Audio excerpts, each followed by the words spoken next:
남해안 포구마을에는 6.25 때 경찰과 공비가 번갈아서 들어와서 적에게 협력한 주민을 색출해서 죽이는 거예요.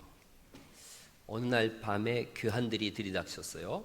그리고 어머니 얼굴에다가 전짓불을 들이대고서, 전짓불이 강렬한데 너는 어느 편이냐 묻는 거예요. 주변이 아무것도 안 보이고 전짓불만 있으니까. 국군이라 그러면 저쪽이 인민군일 수 있고, 인민군이라 그러면 국군일 수 있고.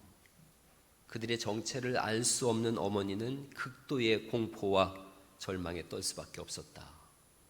이게 이청준의 소문의 벽이라고 하는 소설의 시작이에요. 이청준은 액자 소설이라고 하는 저 소설의 장르를 아주 잘 낸 분인데, 전짓불, 언제나 선택을 요구하며 복수와 간섭하기 위해서만 존재한다.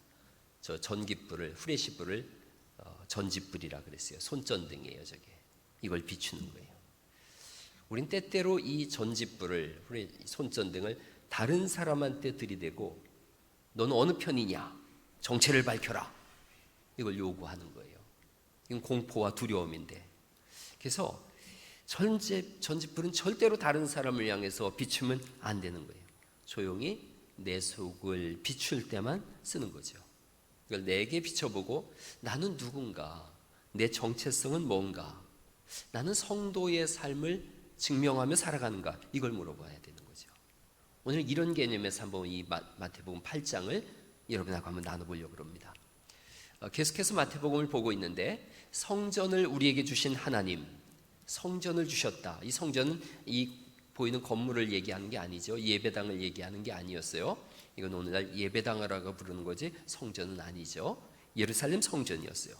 성막을 주시고 성전을 주시면서 목적이 하나 있었어요. 거기서 만나자. 그래서 하나님을 만나는 곳이기 때문에 생명의 장소예요. 치유와 회복의 역사가 있는 거죠.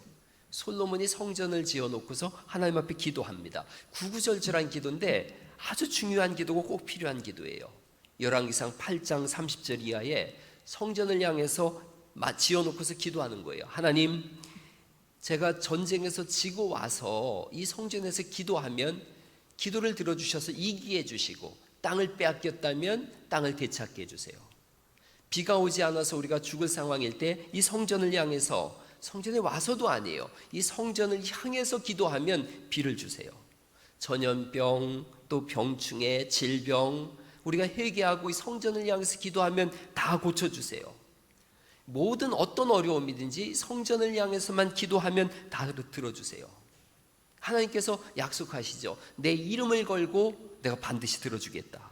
그런데 하나님 그 조건을 하나 더 붙이세요. 열왕기상 9장 9절에 있는 말씀인데, 나의 계명과 법도를 지키지 않으면, 그리고 다른 신을 섬기면, 내가 약속은 하지만 그러나 다른 신을 섬기고 내 계명과 법도를 어기면 이 성전은 다 무너뜨리겠다.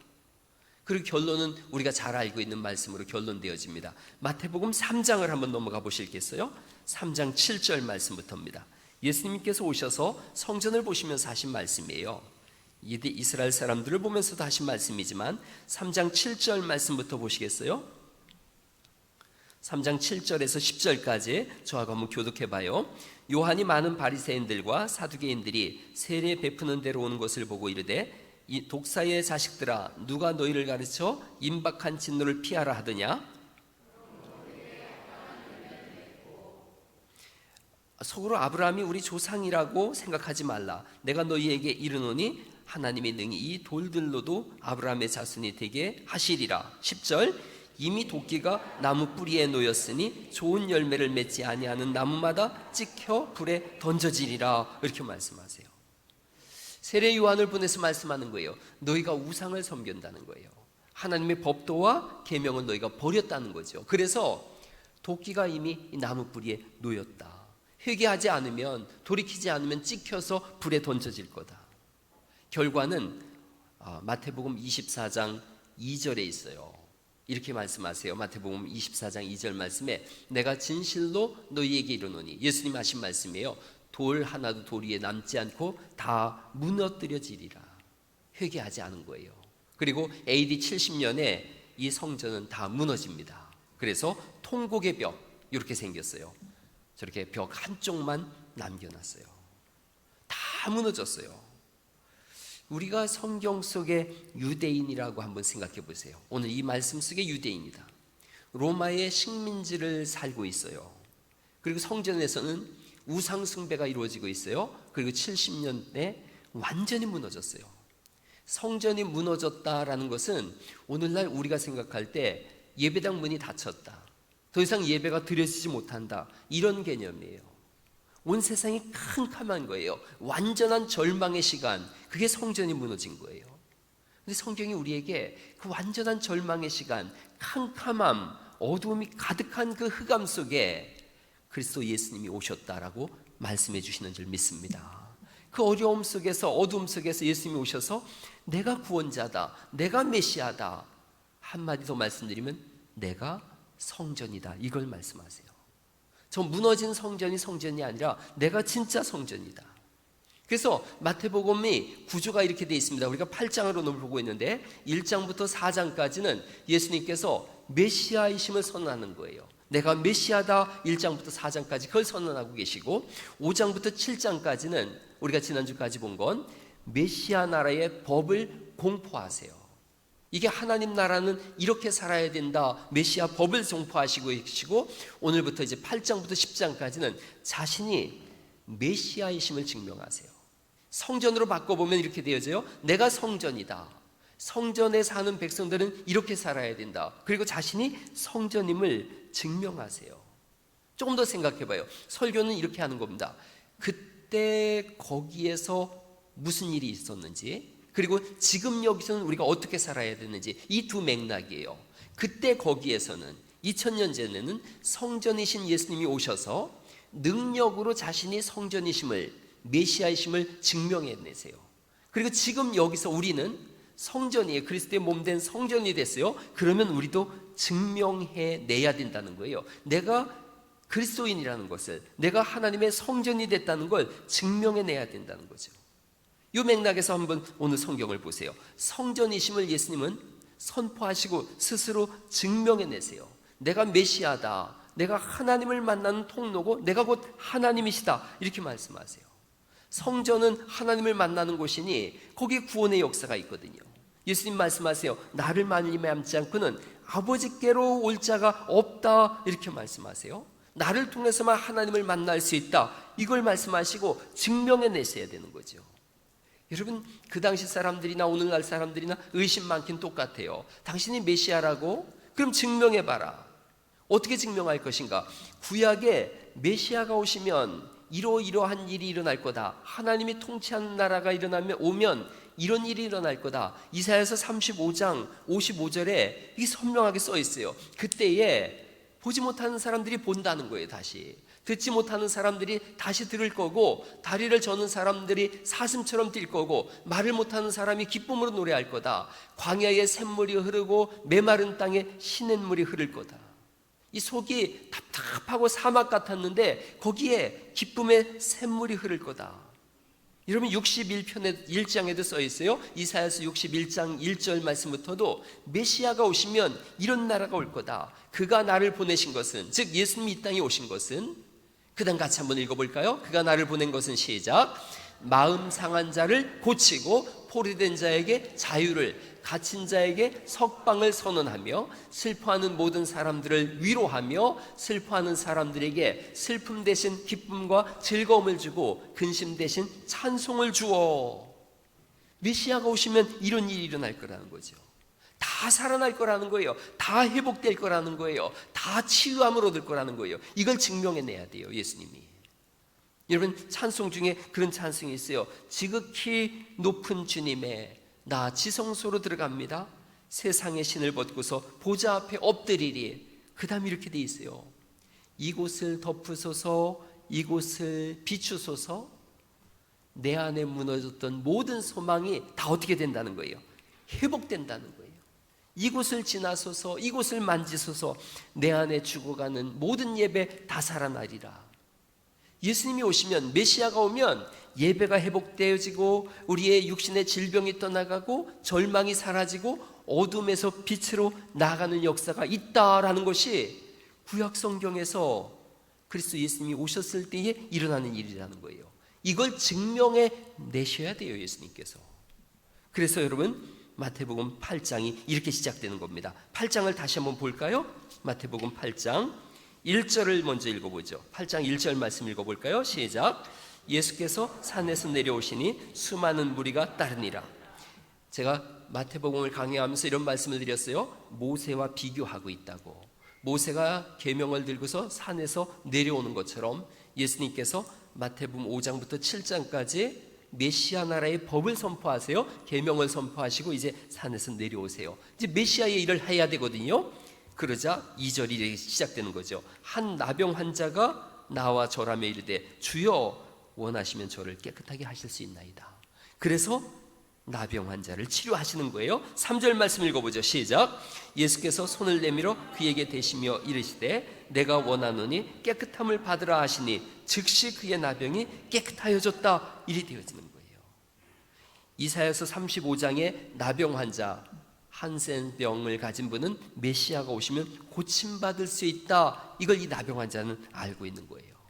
그리고 예수님은 스스로가 내가 메시아심을 선언하고 그 일을 그대로 하셔서 병을 치료하시는 거죠.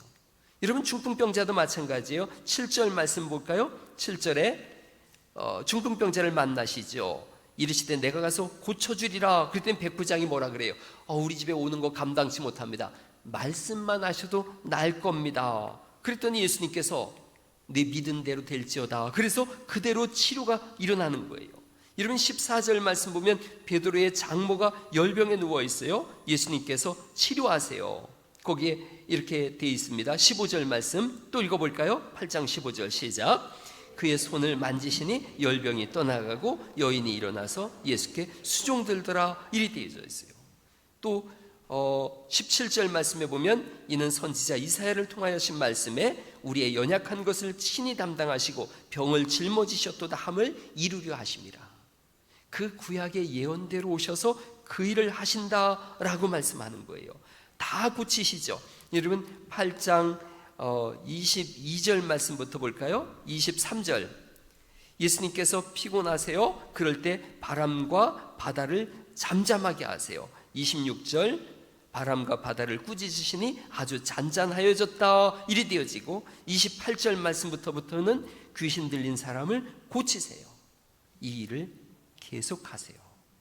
여러분, 9장 2절을 볼까요? 9장 2절 말씀 또 읽어볼까요? 시작. 침상에 누운 중풍병자를 사람들이 데리고 오거늘 예수께서 그들의 믿음을 보시고 중풍병자에게 이르시되 작은 자야 안심하라 네 죄사함을 받았느니라.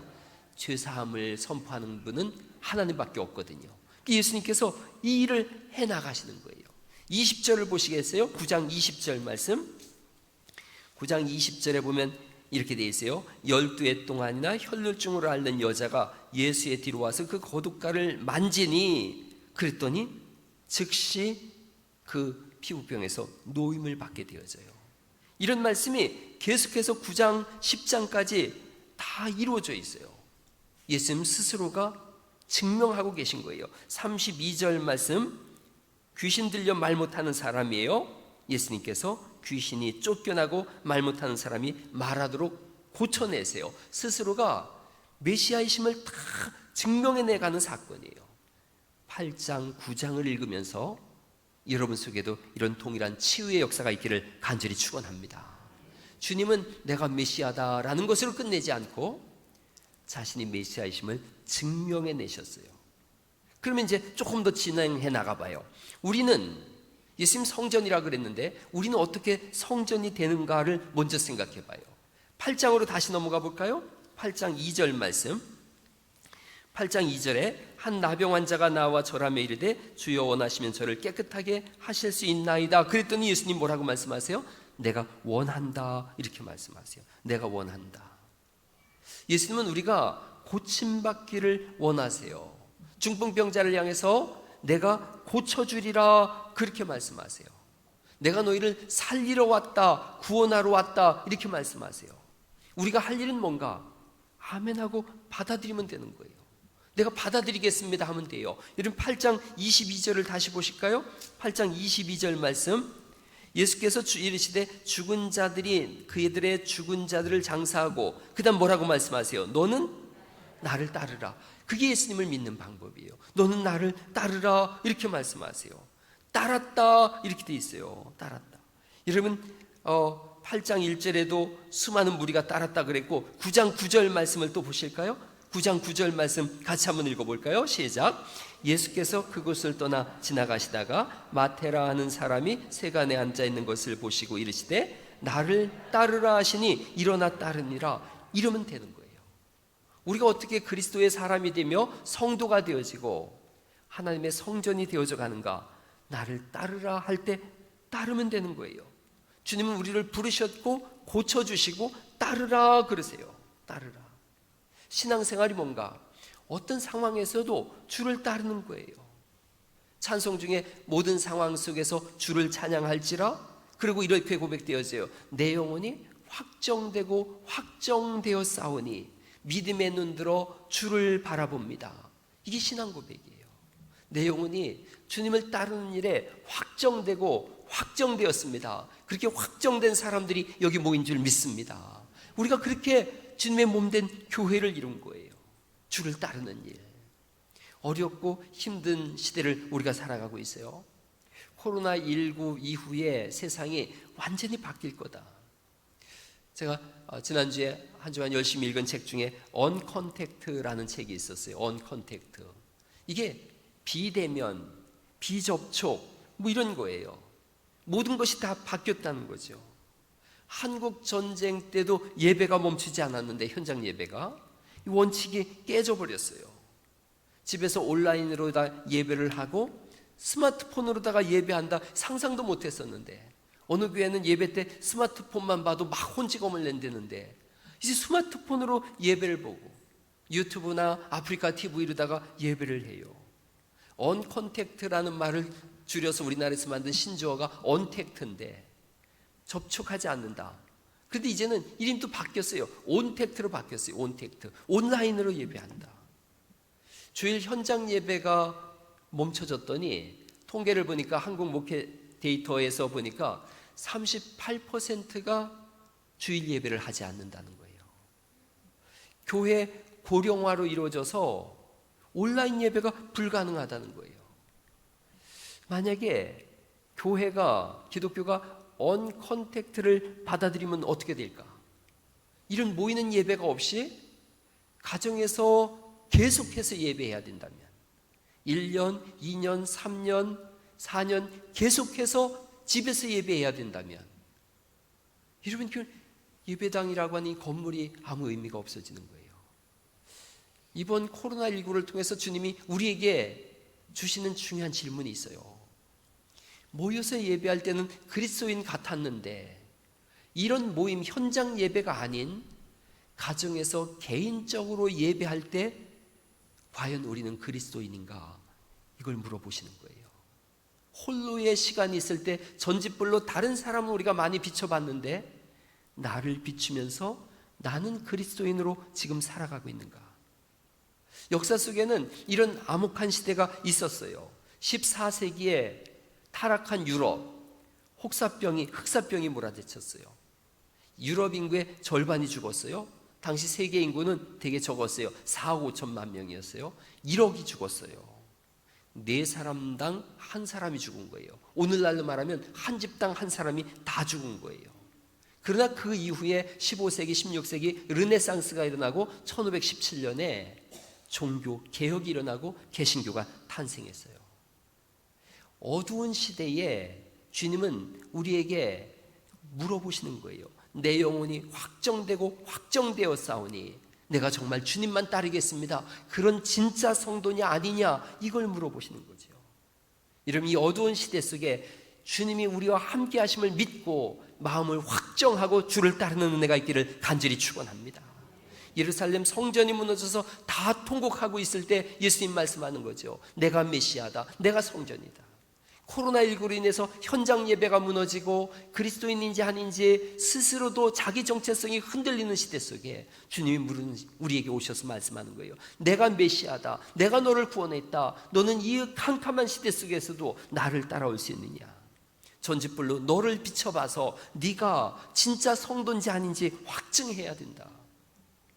여러분, 그런데 우리는 어디까지 나가기를 원하냐면, 나는 예수님 믿어요. 나는 그리스도인이에요. 거기서 끝나려고 그래요. 이건 뭐하고 똑같으냐면, 예수님께서 5장부터 7장까지, 마태복음 7장까지 상황 속에 내가 메시아다, 나를 따르라, 끝! 그러면 아무도 안 따라요. 메시아라는 걸 증명해내시오. 이래야 되는 거 아니겠어요? 그래야 8장 9장의 치유의 역사를 통해서 이사야서에서 예언한 메시아가 나다, 이게 증명되지 않습니까? 오늘 우리에게도 마찬가지인 거예요. 나 신앙 고백했어요. 나 예배하고 있어요. 나 그리스도인이고 찬송해요. 그래서 난 그리스도인이에요. 끝! 아니라는 거예요. 주님은 네가 성도인 것을 증명해내라. 증명해내라. 나도 너희를 치료함으로 인해서 증명해냈지 않느냐. 너도 너를 증명해야 된다. 우리는 우리가 성도라는 걸 증명해야 되는 그런 시대에 봉착해 온 거예요. 어떻게 증명할 것인가? 여러분, 8장 3절에 주님이 이렇게 말씀하세요. 예수께서 손을 내밀어 그에게 대시며 이르시되 내가 원하노니 어떻게 되라는 거죠? 깨끗함을 받으라. 그의 나병이 즉시 깨끗하여진지라. 이 깨끗하다라는 뜻은 육체적으로만 깨끗해진 게 아니에요. 종교적으로, 신분적으로 깨끗해진 거예요. 나병 환자는 예루살렘 성전에 들어갈 수 없었어요. 그랬는데 예수님이 그를 치유해 주셨다는 것은 이제 성전에 들어갈 수 있는 사람이 됐다라는 거예요. 나병 환자는 사회적 활동이 금지됐었어요. 사람들 앞에 가까이 갈 수 없었어요. 그런데 이 모든 묶여진 것이 다 풀어진 거예요. 이제 너는 깨끗하여졌으니 깨끗한 사람으로 살라는 거예요. 우리가 성도예요. 성도는 어떤 삶을 살아야 되나? 주님이 요구하시는 거예요. 정말로 깨끗함을 가진 사람으로 살아라. 의와 진리에 새 사람을 입고 살아야 된다. 이게 우린 거예요. 창세기 18장에 보면 하나님이 아브라함을 택하시는데 왜 택하셨는지를 써놨어요. 그냥 너 내가 마음에 들어서 택했다 이런 게 아니에요. 택한 이유가 있어요. 창세기 18장 19절에 있는 말씀이에요. 같이 한번 읽어보겠습니다. 시작. 내가 그로 그 자식과 번석에게 명하여 여호와의 도를 지켜 의와 공도를 행하게 하려고 그를 택하였나니. 여기까지요. 아브라함을 왜 택하셨나? 의와 공도를 행하게 하려고 아브라함을 택하셨대요. 오늘날 우리를 왜 택하셨나? 의와 공도를 행하게 하려고요. 의라는 건 옳음이에요. 옳음. 사법적으로 법적인 판단으로는 공정한 재판을 받을 수 있도록, 부자든 가난한 자든 다 똑같이 공정함을 얻을 수 있도록, 이게 의예요. 공도라고 하는 것은 서로가 서로를 형제로 사랑하는 것, 이게 공도예요. 우리를 택하신 목적이 뭔가? 하나님 앞에서 의로운 삶을 살고 서로를 사랑하라는 거예요. 의로운 삶이라는 게 뭐냐? 하나님을 사랑하는 사랑 속에서 살아가라는 것이고, 형제를 사랑하는 사랑 속에서 살아가라. 이게 의와 공도예요. 이 의와 공도를 위해서 우리를 택하셨는데, 오늘날 그리스도인들에게 주는 숙제가 뭐냐? 너는 하나님을 사랑하고 이웃을 사랑해야 된다는 거죠. 레위기 25장에 보면 23절에 땅은 하나님 거예요. 땅에 대한 임대료를 내야 되는데 그 임대료가 뭐냐? 의와 공도예요. 그래서 의와 공도를 행하지 않으면 임대료를 내지 않은 것이기 때문에 추방되는 거죠. 옳고 바른 삶, 이웃을 사랑하는 삶, 그게 주님이 우리에게 요구하는 삶이에요. 또 하나는 이건 나에게 일어난 일이고 다른 사람을 향해서는 그럼 어떤 삶으로 나가야 되나? 10장을 볼까요? 마태복음 10장 1절 말씀을 보시죠. 10장 1절 말씀 같이 한번 소리내서 읽어보십니다. 시작. 예수께서 그의 12 제자를 부르사 더러운 귀신을 쫓아내며 모든 병과 모든 약한 것을 고치는 권능을 주시니라. 이게 공도를 이루는 거예요. 다른 사람을 향해서 어떻게 할 것인가? 물론 전도, 능력의 삶이에요. 능력으로 우리는 증명해야 되는데 어떤 능력을 가지나? 예수님 능력으로 증명하셨는데 전도하는 것 능력이죠. 병을 고쳐주는 것 능력이에요. 본을 보여주는 것 능력이에요.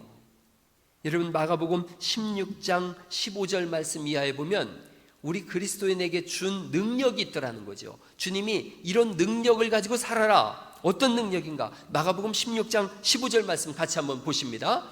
시작. 또 이르시되 너희는 온 천하에 다니며 만민에게 복음을 전파하라. 믿는 자들에게는 이런 표적이 따르리니 곧 그들이 내 이름으로 귀신을 쫓아내며 새 방언을 말하며 뱀을 집어올리며 무슨 독을 마실지라도 해를 받지 아니하며 병든 사람에게 손을 얹은즉 나으리라. 이러면 여러분에게 이런 능력이 있기를 간절히 바랍니다.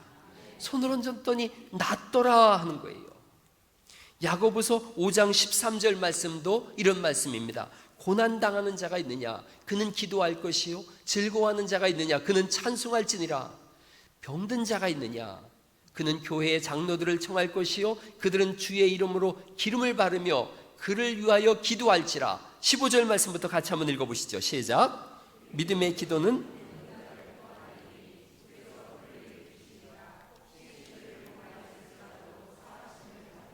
그래요. 고난당하고 있냐 기도해라. 즐거우냐 찬송해라. 누군가가 아픈 사람이 있으면 기도하라는 거예요. 기도하라. 주일마다 예배 끝에 제가 내려가서 안수기도를 합니다.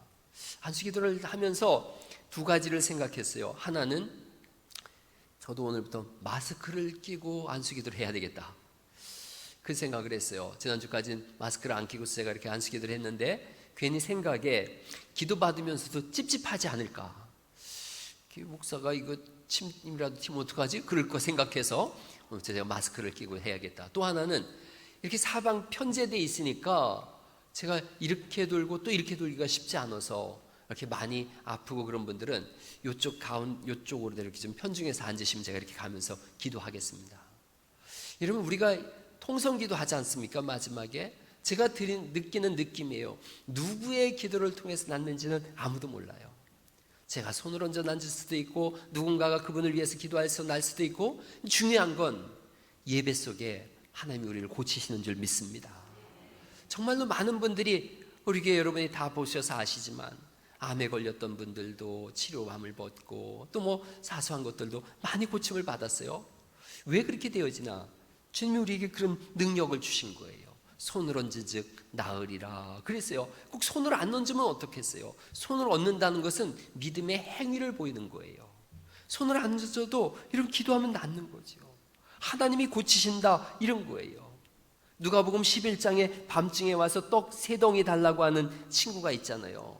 귀찮고 애들도 누워있고 그래서 주고 싶지가 않은데 자꾸 간청하니까 준다 그랬는데 간청이 요구하고 또 요구한다는 뜻이 아니에요. 정확한 해석은 수치를 당하지 않으려고 명예를 지키려고 준다는 거예요. 안 주면 저 사람은 밤에 가서 떡 달라 그랬는데 안 주는 악당이야. 이 소리를 듣고 수치를 당하고 명예가 땅에 떨어지니까 그래서 주는 거예요. 하물며 주님이 우리에게 주는 말씀이 이거예요. 하물며 사람도 자기 명예를 위해서 밤에 떡을 주는데 내가 너희가 기도하면 들어주지 않겠느냐. 하나님을 의지하고 아픈 사람이 있으면 기도해 주는 은혜가 있기를 간절히 바랍니다. 자녀가 아프면 여러분이 기도해 주세요. 손을 얹고 주님 마가복음 16장에 손을 얹은즉 나으리라 말씀하셨으니 제가 손을 얹었습니다. 고쳐주세요. 자기가 아프거들랑 자기 아픈데 손을 얹고 기도하세요. 하나님 제가 아파요. 손을 얹었으니 고쳐주세요. 가족에게 안수하세요. 교회에서는 질서 때문에 목사만 안수하자 이러는 거죠. 누구든 아픈데 손을 얹고 기도하면 주님이 고쳐주시는 줄 믿습니다. 또 하나는 이런 여러 가지 능력이 있죠. 전도의 능력, 신유의 능력, 설교의 능력 다 있을 수 있어요. 근데 고린도전서 4장 20절에 보면 하나님 나라는 말이 있지 않고 능력이 있다 그랬어요. 근데 여긴 또 다른 능력이에요. 어떤 능력이냐면 고린도전서 4장 9절에 있는 말씀입니다. 내가 생각하건대 하나님이 사도인 우리를 죽이기로 작정된 자같이 끄트머리에 두셨음에 우리는 세계 곧 선사와 사람에게 구경거리가 되었노라. 끄트머리에 서는 것 능력이라는 거예요. 다른 사람을 중앙에 세우기 위해서 내가 끄트머리에 서는 것, 그게 능력이고, 복음을 증거하다가 구경거리가 되고 웃음거리가 됐다, 그걸 능력이라고 하는 거예요. 4장 12절에는 또 다른 능력이 나오는데, 모욕을 당한 즉 축복하고, 박해를 받은 즉 참고, 비방을 받은 즉 권면한다, 그게 능력이라는 거예요. 모욕하는데 오히려 축복하고 있어요. 박해하는데 참아주고 있어요. 비방을 당하는데 권면해주고 있어요. 이게 능력이에요. 그런데 이거는 이렇게 사는 게 순교보다 어려운 일인 거예요. 정말로 힘든 거예요. 나를 욕하는데 축복해 주라고? 근데 주님이 우리에게 요구하시는 거예요. 이게 성도된 정체성이라는 거예요. 이건 삶 속에서 증명해내라는 거예요. 그럴 때 마태복음 7장 17절 말씀, 좋은 열매는 아름다운 열매를 맺고 나쁜 나무는 좋지 않은 열매를 맺는다, 이렇게 말씀하는 거예요. 열매로 그들을 알리라. 여기서 여러분이 예배하면서 나는 성도입니다 라고 신앙 고백하는 건 너무 중요한 일입니다. 그런데 성도됨은 이 문을 나가는 순간부터 결정되어지는 거예요. 성도됨은 이 문을 나가서 어떤 열매를 맺느냐가 여러분이 성도인지 아닌지를 보여주고 있는 거예요. 마태복음 7장 26절에는 듣고 행하지 않는 사람은 어리석은 사람이다. 어리석은 사람이란 뜻은 여기서 나 성도입니다라고 고백할지라도 나가서 이런 열매를 맺지 않으면 성도가 아닌, 그래서 영원한 지옥에 떨어질 수밖에 없는 어리석은 사람일 수밖에 없다라는 것이 주님의 말씀이에요. 오늘 말씀을 이렇게 정리를 해봅니다. 예수님은 성전이신 예수님, 능력으로 증명해내셨어요. 우린 예수님의 몸된 성전이 됐어요. 그렇다면 삶으로 증명해내야 된다는 거예요. 삶으로. 제가 살아보니까 근본부터 착한 사람은 거의 없어요. 아니, 한 사람도 없는 것 같아요. 로마서에 있는 말씀처럼 모든 사람이 죄를 범하였음에 하나님의 영광에 이르지 못했다. 모든 사람이 죄인이에요. 근본이 착하다, 저 사람은 원래 착해, 없어요. 그런 사람 한 사람도 없어요. 매 순간 착함을 선택하는 것뿐이에요. 목사 원래부터 착해서 목사 됐나? 아니에요. 악당 중에 최고 악당이 목사 되는 거라고 제가 그랬잖아요. 그래서 우리에게 최고 악당 저거, 두 번째 악당은 장진영 목사고, 그런 거예요. 그런데 매 순간 선택하는 거예요. 매 순간 이게 선하다, 그걸 선택하는 끈질긴 싸움을 해야 되는 거예요. 성도, 예수님 믿었으니 이제 다 변해서 나는 좋은 것만 할 거야, 그렇지가 않아요. 매 순간 선택해야 돼요. 장사하는 분들이 이중장부를 써야 될 때 매 순간 선택해야 돼요. 써야 되나 말아야 되나, 그 매 순간 선택이에요. 그럴 때에 의와 공도를 선택하는 그런 은혜가 있기를 간절히 바랍니다. 예수님 우리에게 그걸 삶으로 증명해내라. 예배당 문을 나가서 증명해내라. 현장 예배가 문을 닫힌다고 할지라도 너희는 삶 속에서 그걸 증명해내라. 오래전에 제가 그런 말씀을 드렸어요. 한 마을에 사람들이 참 미쳐가는 거예요. 그래서 확인을 해보니까 동굴 안에 우물이 하나 있는데 그 우물을 마시면 미치는 거예요. 근데 이 물을 사람들이 물이 없고 그러니까, 물이 적으니까 점점 가서 그 물을 마시고 미치고 해서 온 동네 사람들이 다 미쳤어요. 한 사람 남았어요. 이 한 사람이 너무 갈증도 나고 다 미친 사람들 속에서 안 미친 사람으로 사는 게 얼마나 어려운지 몰라요. 고민을 하다가 우물에 들어갔어요. 동굴에 들어갔어요. 바가지에 물을 떠서 들고서 고민하는 거예요. 이 물을 마시고 미칠 것인가, 안 마시고 혼자 제정신으로 살 것인가. 다 미쳐가는 세상 속에서 성도로 의와 공도를 가진 삶으로 살아가는 것이 이런 거예요. 예수님을 믿을 때 매일 이 시험을 받아요. 이 물을 마실까 말까. 시험이 오고 유혹이 올 때 여러분 이 동굴에 있는 우물을 생각하세요. 마시고 함께 미쳐갈 것인가, 나 혼자라도 주님의 빛과 소금 되고 의와 공도 돼서 살아갈 것인가. 매일처럼 이 물을 들고서 선택하시고 전짓불로 자신을 비춰서 하나님 앞에 의와 진리의 거룩함을 덧입은 믿음의 새 사람의 삶을 날마다 열어가시기를 예수님의 이름으로 축원합니다. 우리 그 찬송 같이 한번 불러요.